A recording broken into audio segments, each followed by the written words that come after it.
Push a button. All right. We'll call this meeting to order.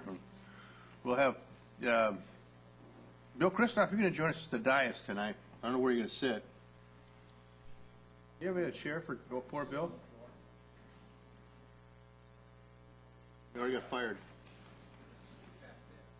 Bill Christoph is joining us as the alternate because there's going to be some other council presentations coming up later. We all thought it would be helpful for the full council and the full commission to hear most of this information at the same time. It hopefully will aid in the better dissemination of information and wise decisions being made by everybody. So with that, Bill, would you lead us in the Pledge of Allegiance?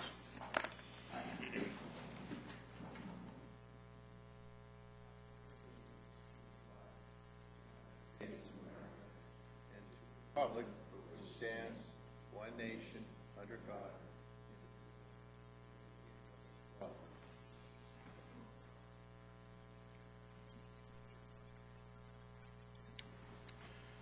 All right, we'll start with a report from council about closed session.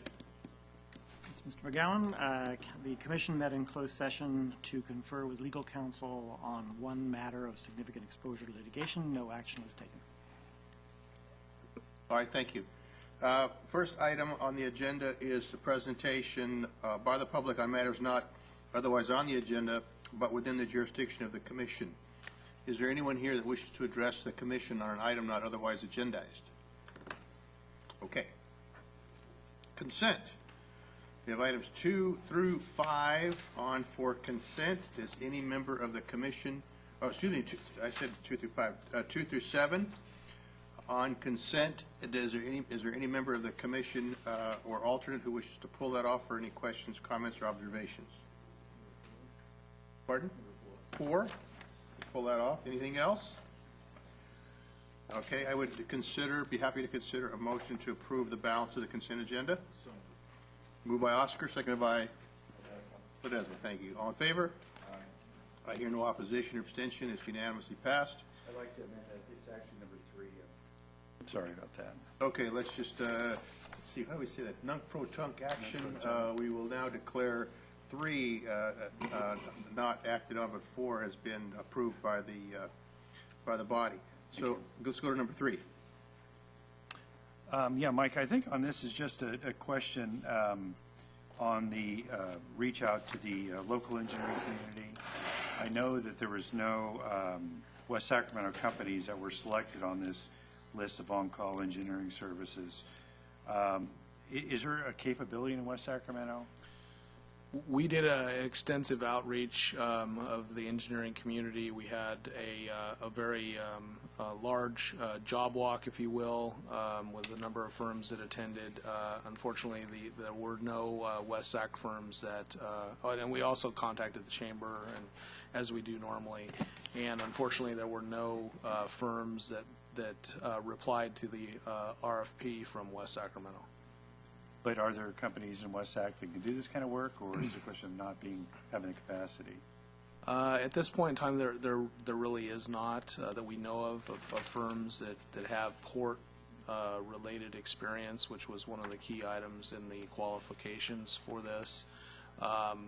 We do, on a related item, we utilize the city's environmental impact report consultants and also the traffic engineering consultants, and those do have some city folks on those. But in terms of these civil engineering, air quality, and others, they do not, although they do employ people that live in the city of West Sacramento, none of the firms have that we've found have offices here in West Sacramento.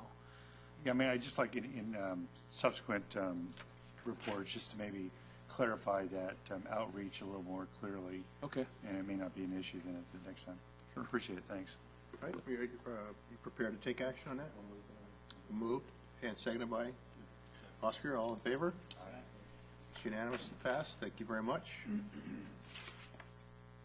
We've just appointed Commissioner Cabaldon to 3 new subcommittees and ad hoc. Before we do move on, we'll wait till he comes back. All right, let's go then to item, regular agenda items 8, and this is a presentation of the port budget and business plan update, and we'll start with Mr. Bill Panos. Change my glasses here so I can see. Thank you, Chairman Gowan and members of the Port Commission. Over a year ago, and based on the City Council's last strategic planning session, we began to take a very serious look at the Port of West Sacramento. We reviewed its history, finances, capacity, and the Port's targeted markets. In short, we reconsidered the Port's operating assumptions and business model. The outcome of that review was some immediate adjustments and increased efforts to secure more cargo, but more needed to be done on a fundamental level to identify underlying issues and fully reconsider the Port's condition.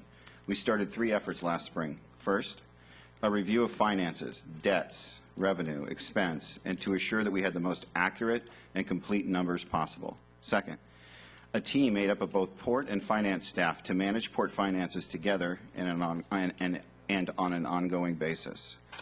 Third, a revised business plan that looked at the assumptions of the Port business model and provided options for the future. Tonight, you will hear about Port financials and the first of several conversations regarding a new Port business plan for your consideration. So with that, I'll introduce Phil and he'll get started. Thank you. Thanks, Mr. Panos. Mr. Chairman and members of the council, members of the commission. About a month ago, I came to the council and did a presentation on the city's budget, a little budget update, and indicated at that time the staff would be back to the commission to provide the port business update, and that's what we are here to do tonight. So I'd like to start with this first slide that shows our budgeted operating revenues in the sort of yellow orangish, and then in the green it's our actual revenues. So you can see starting in 2008 we obviously did not reach our budget. 2009 we continued to not reach our budget. 2010 again not reaching our budget. 2011 the same problem. And 2012 it looks like we're going to exceed our budget, but I wouldn't get too excited until I explain why we are in that situation. So we had to look at why are our budgeted numbers not being met. And Port staff went through and looked at a little history and demonstrated that we've had a number of different issues that have created this problem. In 2007-8, Yara left. That was probably about a $1.2 million hit. 2008-9, just as we got Steamex built, construction industry went south. Primary Fuels ceased doing construction because of some state regs. We lost $300,000 and $500,000, so about an $800,000 hit. 9-10, obviously, the recession created a 50 to 70% decline in our cargo movement from the Pacific Rim versus what we budgeted. So that was about a $500,000 hit. In 10-11, Inligna decided to cease operations. That was about a $700,000 hit. And then finally, in this last fiscal year, 11-12, we had the CEQA challenge to West Coast Recycling, delaying that project with about $300,000. So these numbers you see up there are numbers that we had in the budget that did not occur, and each of those obviously created in each of the different years a different financial challenge to the city. So this is a chart that we showed the City Council that I think the City Council felt was helpful. And this shows our operating revenues, and those are the same numbers that you saw earlier. And then on top, you have our operating expenses. And this is a very visual chart to show why we have a challenge ahead of us, because in each of those years, you can see there's a significant gap between our expenditures and our revenues. I will say that in 8 and 9, there are some monies in expenditures that are related to capital, but they were being paid out of operating expenses. But nevertheless, it's still a hole. So as we showed the City Council, we wanted to share with the Port Commission what we've done over the 5 years, because obviously you can't live with that gap between the revenues and the expenses. And so in 2008, we had a carryover balance, but it's very important for you to understand why we had a carryover balance. We had a carryover balance because in 2007, we sold $1.7 million worth of property to redevelopment, and so we had carryover money, and we used that carryover money to balance our budget in 8. In 2009, we had another $900,000 in carryover that was left. I'm sorry, it was actually $1.9 million, the property sale. So we used that last carryover money, and we then had to make another sale to redevelopment of $500,000. In 2010, we had a $1 million sale of property to redevelopment and a $1 million sale of property to private businesses in order to maintain a balanced budget. In 2011, $1.7 million sale of property to redevelopment, and then finally in 2012, we sold about $1.5 million to a private investor, and the city putting in $500,000 from the general fund, which is 12 and 13, it's $1 million. Now that is for CIP, it is for improvements, but there's obviously improvements that need to be made at the port, and if the port doesn't have the money, the city's going to have to make the money to do those improvements. So as we did again with the city, let's look at the short-term issues. So we look at 11-12 budget and actual, and there's a little bit of good news here in the sense that our actuals we were only 1.3 operating in the red versus our budgeted 1.8. What that meant was when we sold the property for 1.5, it actually means our money, cash balance, is almost $1 million instead of $500,000, but that was, again, premised on this sale of property. But it means that there was clearly an increase in revenue by about $500,000 over what we had budgeted. So that's a beginning of a tick, at least, in the right direction.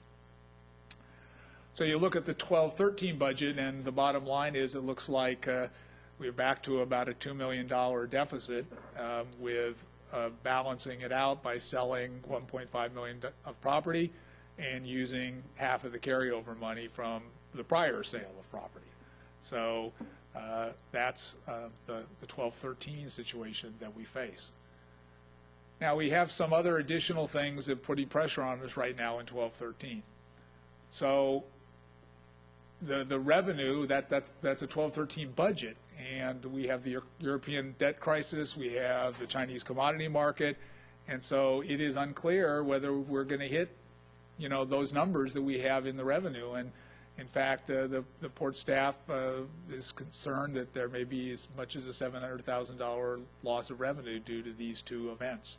And take $700,000. If you remember, the number in the black at the bottom was 500. You take 700,000, and we're in the red right away. Next, we have this $1.5 million sale of property, but we haven't sold that property. We have had discussions, ongoing discussions, but they're at the discussion stage, and we're in November. So there's a concern, obviously, from both port and finance of, are we going to be able to close that $1.5 million deal by the end of the fiscal year? If we can't change it by the end of the fiscal year, then we have a $1.5 million problem. We have a developer reimbursement obligation that is probably a $500,000 this year, in this fiscal year, that is going to add to our problem, which was not in the budget. Actually, I'm sorry, it is in the budgeted numbers that you have. And then we have a potential clawback from the Department of Finance of anywhere between $1.7 and $2.3 million. Now that clawback will come from the city. I mean, that's where they will look to take the money, and we're not here tonight to make any recommendations as to whether this is a city or a port obligation. They are port-related items, and that will be a further discussion. But clearly, if the DOF comes after us for that money, we're going to have to figure out a way to pay that money. And then we have a debt service payment that is in the budget of $2.4 million, but as you saw, it's not going to take much of a hit. Just the $700,000 loss of revenue is going to make that a challenge. If we don't sell the property, we won't be able to make that debt payment. So we're going to have to come up with a short-term solution to this immediate problem. So our short-term challenges may require the city's assistance of anywhere between $1.5 and $3.9 million between December of this year and the end of this fiscal year. We don't expect to solve this tonight. Staff is working on it and will return to the city council, because this is, we're going to be looking to the city, obviously, here, to present some options of how we deal with the short-term port challenges. Some of the options that are being looked at right now and will present to the city council would be a city-backed loan, a revenue anticipation note that would be tied to port property. So there would be port property. If we sold the port property, we could pay off the note. But obviously, it puts the city at risk, or a city line of credit that would have to be tied to some essential service of the city, again, putting the city at some risk. But then, more importantly, perhaps we have long-term financial issues that we have to deal with. As this report has made clear, I suspect, since 2006, since we really, 2006, 7, 8, 9, 10, really since the city took over the port, we have counted on redevelopment purchasing property to keep the finances in balance. And as you all know, redevelopment doesn't exist anymore, so that option no longer is there. In the current biennial budget, as I said earlier, we have $1 million, $500,000 a year for capital improvements. It's not operating, but there's, as I indicated, there's plenty of capital improvements still needed in order to move the port forward, and the port doesn't have the money for that, so unless we get grants, we're going to have to look to the city as to how to do that. You know, as this presentation I think also has made clear, cargo projections are very difficult in this industry, in this economic environment, in this global economy, and they're very they fluctuate greatly.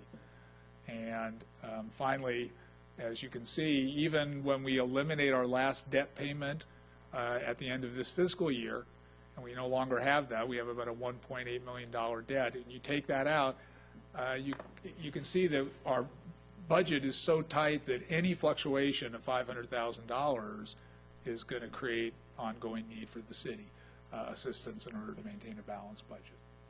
So our suggestion and our plan for the commission and the council is we have been working, as Bill indicated, since last year at the City Council Strategic Planning on an updated business plan. It's being prepared by both port and finance team members together. The goals of the business plan are to address the port's short-term viability and the port's long-term financial sustainability. We're going to be bringing pieces of the plan, starting with this financial update and sort of to put it in context, to the commission in December and in January, hopefully culminating in an adopted plan in around February. This is an updated schedule from the one you have. We made some changes today at executive team, actually. So tonight we have the financial challenges and the need for the plan. December 5th, there will be a cargo analysis that's been done by port staff, identifying the various risks and challenges associated with cargo, and begin to put in front of the commission and the council some operating models that might help us deal with the long-term sustainability, including revenue, a real estate revenue and asset analysis. Then in January, we will be back to the commission and the city to do an analysis of Seaway and the potential infrastructure needs and opportunities at the Seaway property. And then, as indicated, at the end of January and then into February, but January we would have a draft updated port business plan with various operating models and for the commission's consideration. So tonight the goal was really to frame what the staff is going to be bringing to the commission over the course of the next 2 months, and indicated again, starting immediately in December with the city council looking at this short-term issue and trying to come up with some solutions to the short-term challenges. With that, I'll take any questions. And maybe before I do that, I was remiss at the beginning not to mention that this report was done by a large number of people. I may be the one standing up here, which may be good or bad, but I want to thank Nitish Sharma and Paul Bloomberg and Aaron Laurel from my staff, and Mike Lucan and Bill Panos and the port, because this was a very collaborative effort. Took a lot of work, so thank you. Questions? Yes, Commissioner Johansson. Yeah, Phil, on the, can we get back to that slide on the revenues and the operating expenses? Yep. There's the 5 or 6 year.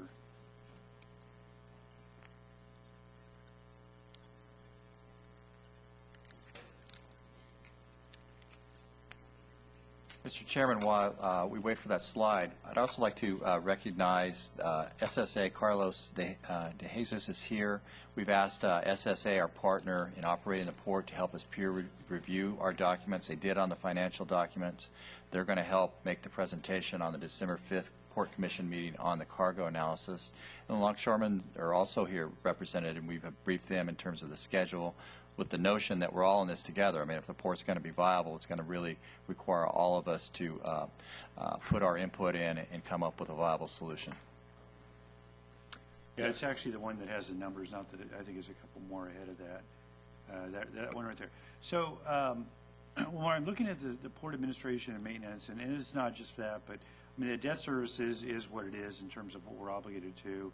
Other port expenses, they seem to be not a huge amount. But when we're going through this budget plan, are we going to be looking at ratios in terms of what the proportion of what other ports are doing in terms of overhead versus cargo, to see if there's a, just our operational wise, whether or not we're in the ballpark? I would probably defer to Mike on that question. Mm-hmm. We can, yes. Yeah, we can absolutely look at that. Yeah, because there's really no way to tell, if it's 2.3 million port administration and maintenance, what, based on revenues of $3 million, if that is way out of whack or it's in line with what other ports are doing. The other issue is I know we're going through the planning, we're going to be looking at different models on moving forward, but a lot of this gets down to having more cargo. And one of the things I'm going to be looking at is what is our plan if we are going to continue with the model of developing cargo and us doing this. What is the plan? Is what we're doing now to develop cargo sufficient, or are we going to need to get some help in that respect? Because it could very well be that, if we need help to get more business in here, we need more help to get more business in here. And that means scouring the world on what potential cargoes we can bring in here. I know the port has done a good job at that, but, bottom line is if we can get more cargo in here, we're going to be doing a lot better. So I'll definitely be looking at that. The other thing too is that we obviously can't continue to sell land and the port survives based on land sales. I mean, we're basically digging our own grave if we do that. So we're going to have to get out of that. And on the flip side is we can't be in a position, I know from our city position, to be able to continue to support an operation that when there may not be money to do that, it's going to cause it basically an escalation of financial problems that I know we've been very good to keep ourselves out of. So, we're going to need to take a look at this thing when we come back with proposals on something that's really sustainable, something that, may not have the high rewards, but it reduces the risk in moving forward. Plus, I think with the concept that, the port, hopefully it's here to stay, and that, we have port deepening channel that we're going to have to deal with at some point in the future, that we're going through a transitionary stage, I think, now in terms of the economy, that it will pick up, but we need to get through this. We don't know when it's going to pick up, but to find a way to get through this and make the port active again and a real job creator. Commissioner Gabalden. I have a lot to say about this one, actually. So first, I mean, the presentation sort of repeatedly said city dollars are going to be required, city assistance will be used to do this.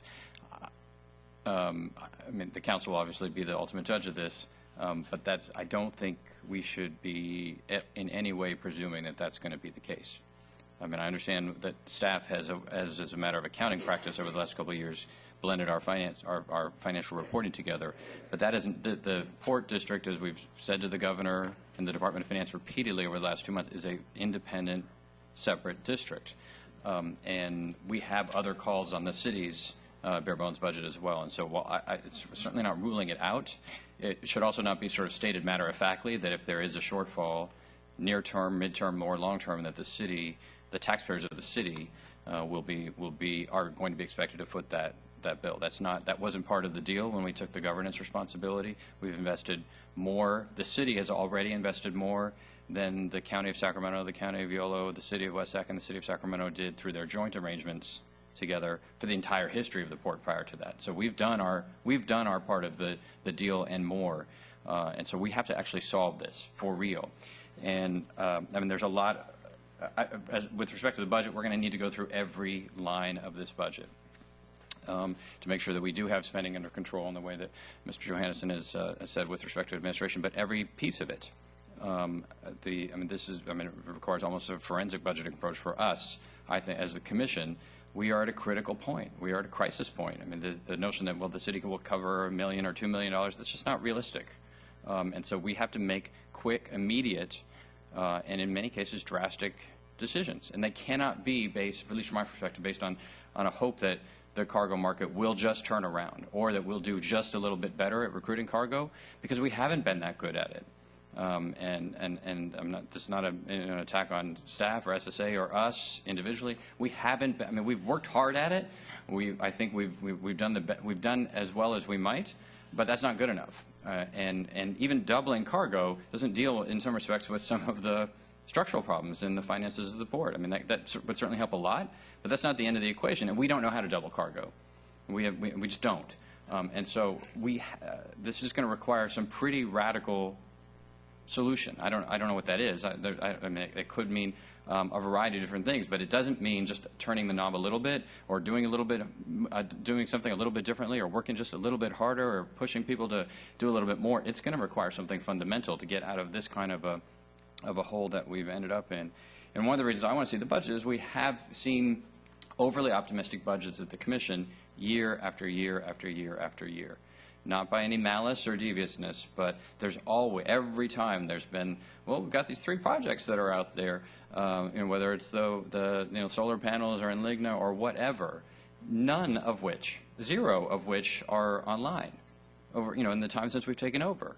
And that's not acceptable. I mean, just as a pure as a management and governance, this is not, and it's on management and it's on us as a commission, that's not acceptable. We have not performed to the standard that we have to in order for this port to be successful and to thrive. And so it is that strategy of let's go out and get one more land-based client that's principally a land sale and might do some cargo hasn't paid off, right? We should acknowledge that what we've been trying to do is not working. And again, I don't know what the successor strategy is, but it isn't just more of that. Or isn't that just a little bit better, or that with a new consultant, I mean, it's something different if we're going to be able to solve this problem. Because we have to. I mean, we all know the potential of the port, both directly from its history, but also from the work that Commissioner McGowan and others have done around the world with folks who are hungry for what this port can ship. But we haven't figured out how to make that work yet. And we either have to or we have to do something totally different. So for me at least, our management team should be on notice. Our partners in Oakland and SSA and elsewhere should be on notice, and we ought to put ourselves on notice that we have to be accountable for this outcome, and we have to be prepared to do something dramatically different because bleeding, hemorrhaging at this level isn't sustainable for the city, and it's certainly not sustainable for the port itself. And there isn't some light around the corner with some magic solution that's going to come if we don't craft it. So I appreciate the work that's been done, the analysis that's been done. The time frame I wish was more aggressive because I feel like we really are in an emergency here. And I think to some extent we're allowing the notion that the city would backfill this to give us a sense that, well, we can, we have a few months at least to be.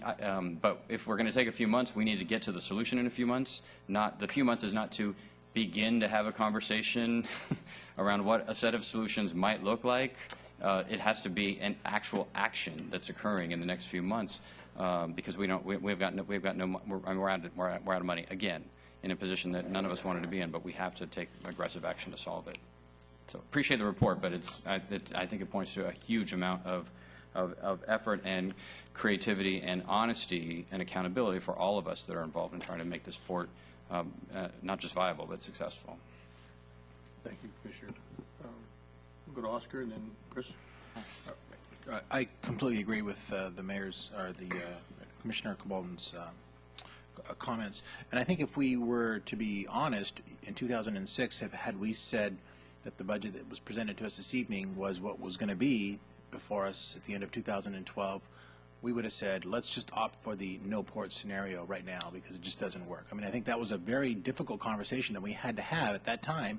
And during those deliberations, we struggled with, do we even put a no port scenario on the table? And as hard as it was to have that conversation, I think we finally fought through it and recognized that it was something we had to at least consider, knowing that we didn't really know fully the extent to which we were going to have to engage, certainly with using, as Commissioner Cabalden said, the city's resources. So, Phil, in terms of the business plan, we've had conversations in the past of different cargo analyses and operating alternatives, cargo analysis, I should say.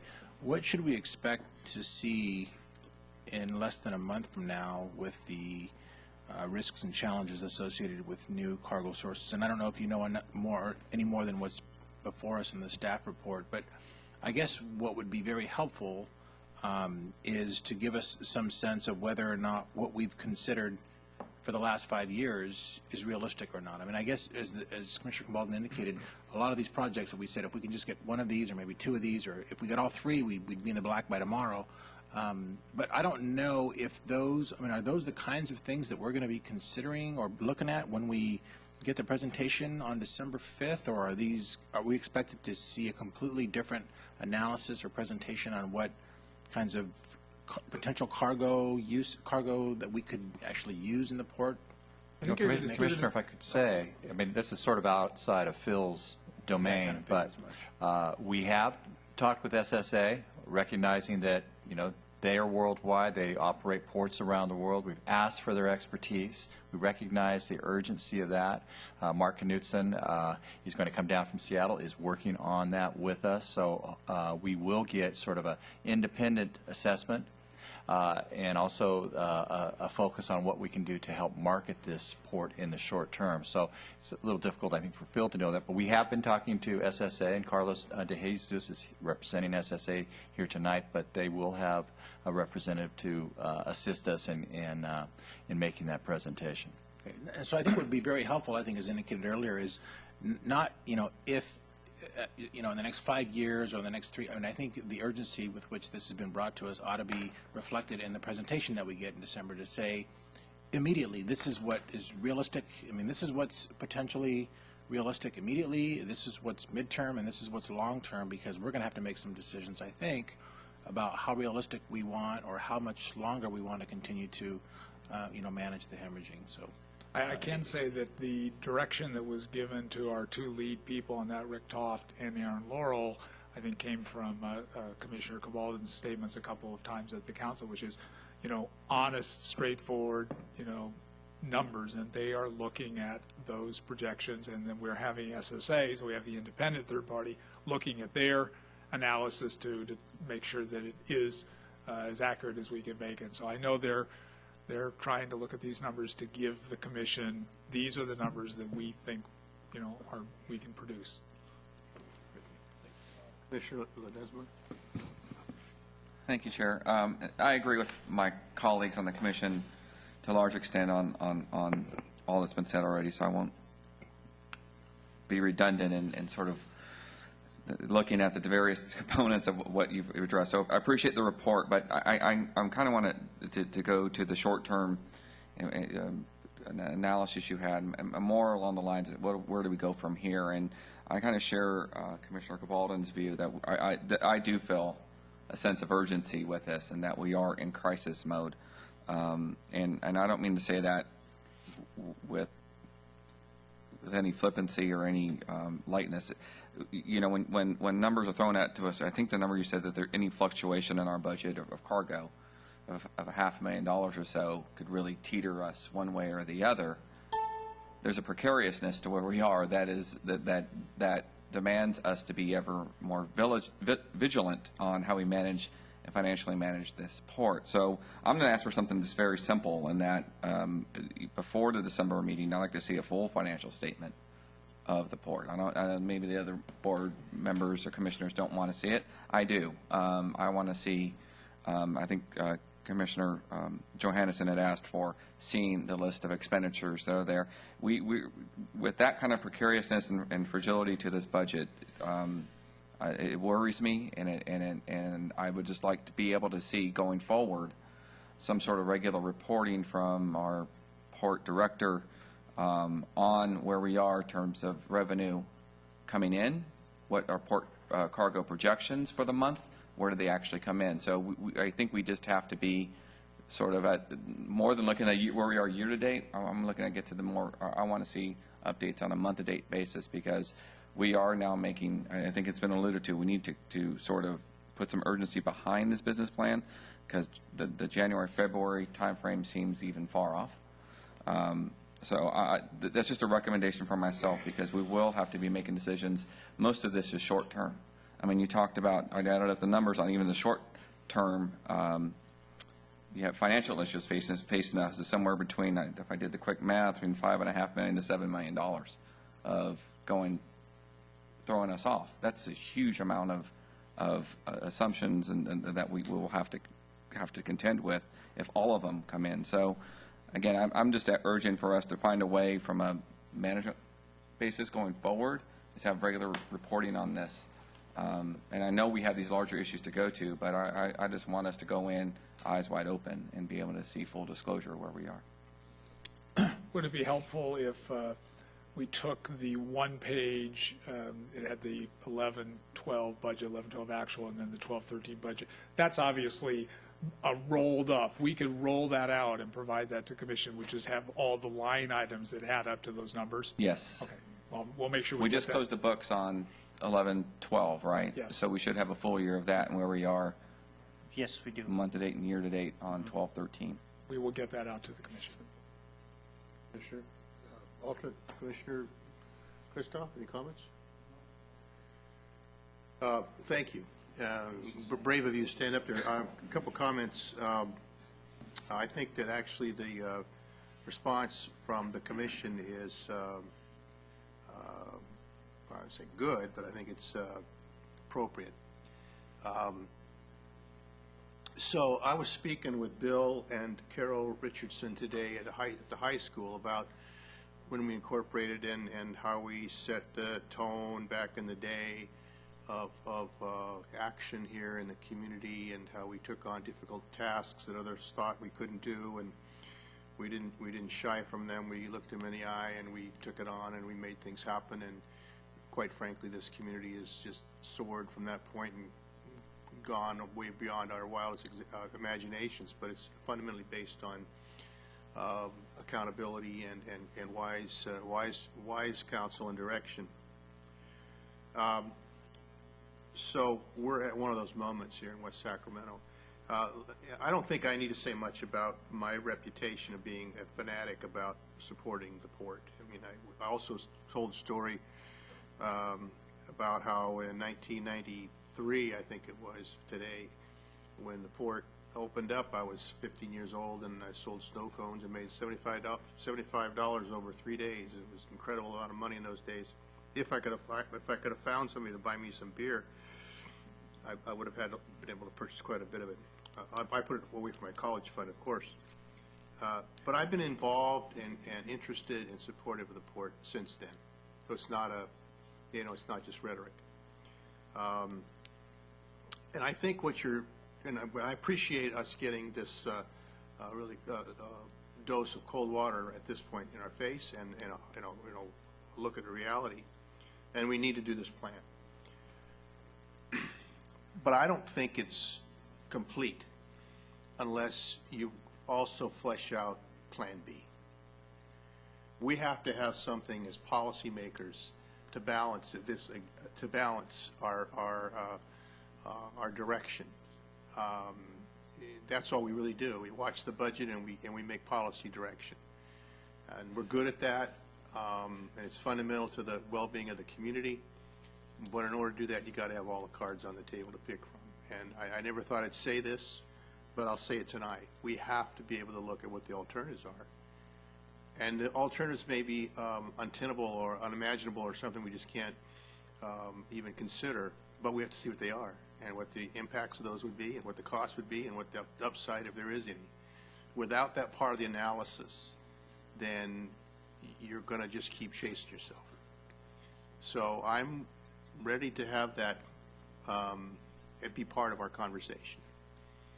At the end of the day as well, this port in West Sacramento can only be successful to the extent that it has the continued support of the community.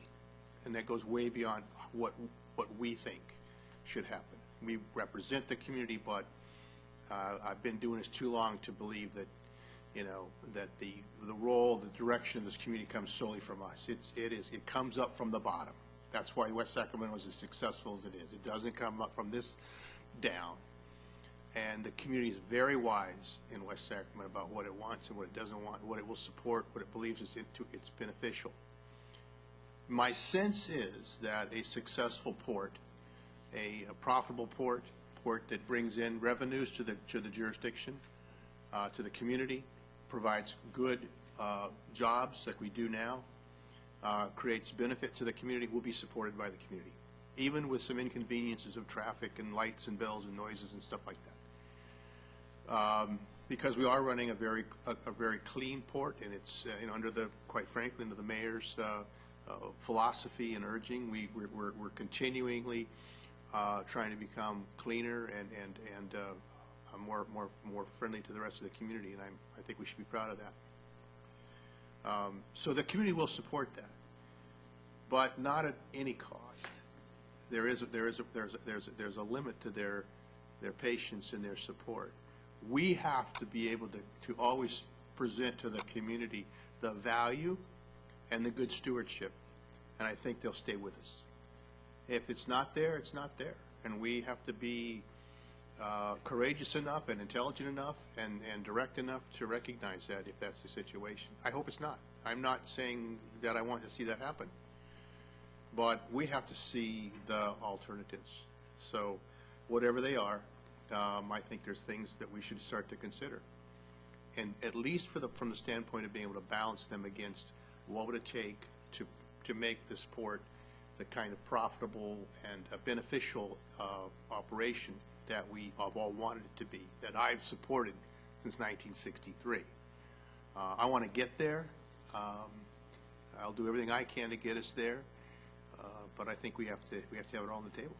So I'm looking forward to these next conversations, and I'm not one for detail, you know that, but I don't think you can give us enough. We've got commissioners now are asking for the accounting dust. They want to weigh it, and that is our responsibility. So I think we just have to roll up our sleeves and put on the green eye shades and dig into it as well, and start looking at how many pencils you buy over there. For us to be successful, it's going to take that level of scrutiny. So unless there's anything further from members of the commission, I think we're going to be looking forward to the upcoming conversations. Anything else? Did I miss anything? Okay.